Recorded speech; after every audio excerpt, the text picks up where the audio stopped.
Up until the mid-1880s, Coronado was just an empty land of sand and brush. So how do we get here? We met up with historian Bruce Linder for a quickie lesson about the Emerald City and their top 5 most frequently asked questions. Number 1, if there's a North Island, where's the South Island? Well, it turns out Coronado was South Island. South Island wasn't very jazzy, and so very quickly, as soon as people started building houses here in the 1880s, they quickly wanted to put a name on it. They had a contest, they decided on Coronado, and from that point on, it was never known as South Island again.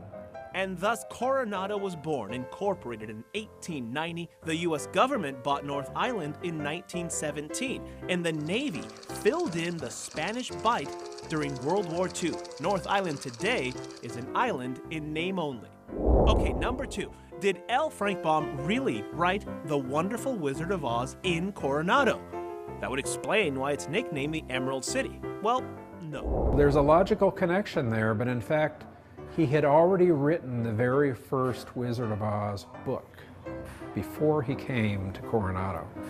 So although the Hotel Del is here, Coronado, very nice, is here, neither one is necessarily the inspiration for the Emerald City. Baum did write 3 follow-up Oz books here and parts of 6 others at the turn of the century.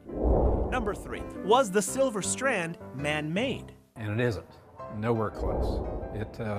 It's a big geological formation. It took hundreds of thousands of years to create. Number 4, did Thomas Edison himself bring electricity to Coronado? It goes back to some very early experiments and things that Thomas Edison himself made to provide some of the first electrical lights for the Hotel Del, back around the turn of the century. As a result, the Hotel Del would provide power to the entire island for almost 40 years.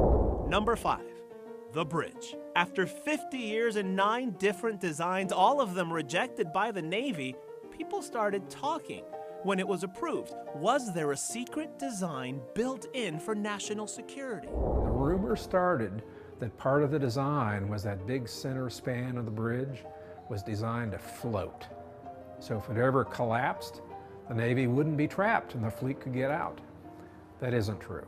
The bridge, no floating parts, was finally completed in 1969.